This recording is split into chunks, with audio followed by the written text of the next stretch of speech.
Hi everyone and welcome to Guru Nick's 1 Minute of Wellness. I hope you had a great New Year's and now we're into it, 2010. The New Year's just started and many things and many possibilities come with it. Today's topic is children's nutrition.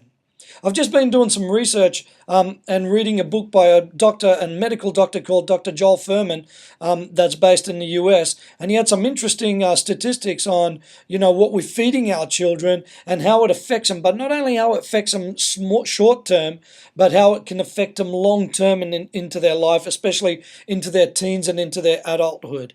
So what I did is I checked out some research here, and I just want to share some stats with you so you can get a bit of an idea. I found some of this stuff quite alarming myself. So less than 2% of children in developed countries eat diets derived from natural plants such as fruit or vegetables. Most children eat about 90% of their diet into the adulthood, and that's usually derived from dairy products, oil, white sugar, and flour. So as you know, a lot of these things irritate the body itself and are really not good for us long term.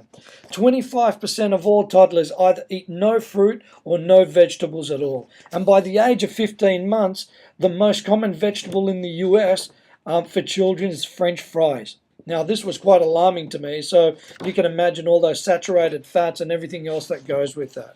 So if we're feeding our children, this type of food, and we're increasing these volumes of, foods to them, what's going to happen later on? And, they're going to be definitely prone for things like, diabetes, definitely prone for things like, high cholesterol, possibly stroke, and currently as they're being children, they're prone to things like, earache, things like, runny nose constantly, things like eczema and some other these rushes coming from the high sugar intake that we're feeding our children. I think it's important to really understand that what we do right now has got, repercussions and consequences 5, 10, and 15 years into the future.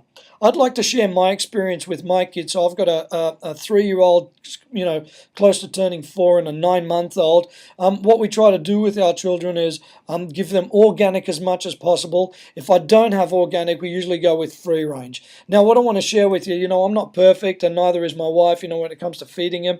So we need to, keep up like an 80-20 rule. So with the 80-20, try to eat really well 80% of the time. So 20% of the time, if they're at a party, or at somebody's other place where they haven't got organic, or they want to, have a sweet or a chocolate, well, it's all good to go. I try to really cut down as much as I can on trans fats. So these are the things like in, biscuits and a lot of processed type of foods. And lucky that they only drink water, which is a really, really good thing. I can only share with me that they very rarely get sick, and they're usually healthy, happy children. So I think it's really important to just consider what we're feeding our children and just make sure that, not only what we're feeding our children, but if we change our habits around to a healthier level of nutrition, I know that they're going to follow.